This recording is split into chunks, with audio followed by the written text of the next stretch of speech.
கர்த்தருடைய பரிசுத்த நாமம் மகிமைப்படுவதாக. ஏசாயா தீர்க்க தரிசன புத்தகம் 49ஆம் அதிகாரம் 16ஆம் வசனம். இதோ என் உள்ளங்கைகளில் உன்னை வரைந்திருக்கிறேன், உன் மதில்கள் எப்போதும் என் முன் இருக்கிறது. ஆண்டவராகிய கர்த்தர் நம்மை பார்த்து சொல்லுகிறார், இதோ என் உள்ளங்கைகளில் உன்னை வரைந்திருக்கிறேன். அன்பான தேவஜனமே, ஆண்டவராகிய கர்த்தர் தம்முடைய உள்ளங்கையிலே நம்மை வரைந்திருக்கிறார், நம் ஒவ்வொருவரையும் வரைந்திருக்கிறார். அப்போ எவ்வளோ ஆச்சரியம் பாருங்க. ஆண்டவருடைய உள்ளங்கைகளில் நாம் இருக்கிறோம்.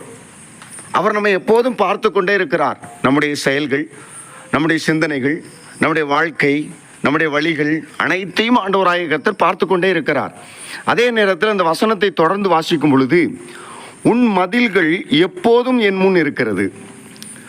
நம்மை பார்த்து சொல்லுகிறார், உன் மதில்கள் எப்போதும் என் முன் இருக்கிறது என்று சொல்லுகிறார். மதில்கள் என்றால் என்ன அர்த்தம்?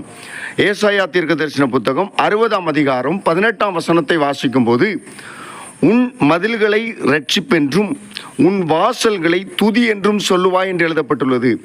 உன் மதில்களை இரட்சிப்பென்றும், மதில்கள் என்றால் இரட்சிப்பு என்று அர்த்தம். நாம் ரட்சிக்கப்பட்டிருக்கிறோம். ஆண்டவராகிய இயேசு கிறிஸ்துவின் இரத்தத்தினால் நாம் ரட்சிக்கப்பட்டிருக்கிறோம். பாவ மன்னிப்பு நிச்சயம் நமக்கு உண்டாயிருக்கிறது.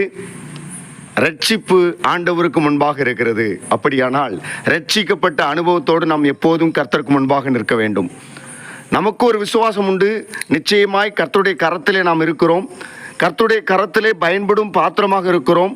ஆண்டவராகிய கர்த்தர் உள்ளங்கைகளில் வரைந்து நம்மை பார்த்து கொண்டிருக்கிறார். ஆனால் ஆண்டவராகிய கர்த்தருக்கு முன்பாக அந்த ரட்சிப்பின் அனுபவத்தோடு நாம் நடக்க வேண்டும். ஆண்டவர் சொல்கிறார், மதில்கள் எப்போது எனக்கு முன்பாக இருக்கிறது, உன்னுடைய மதில்கள் எப்போதும் எனக்கு முன்பாக இருக்கிறது.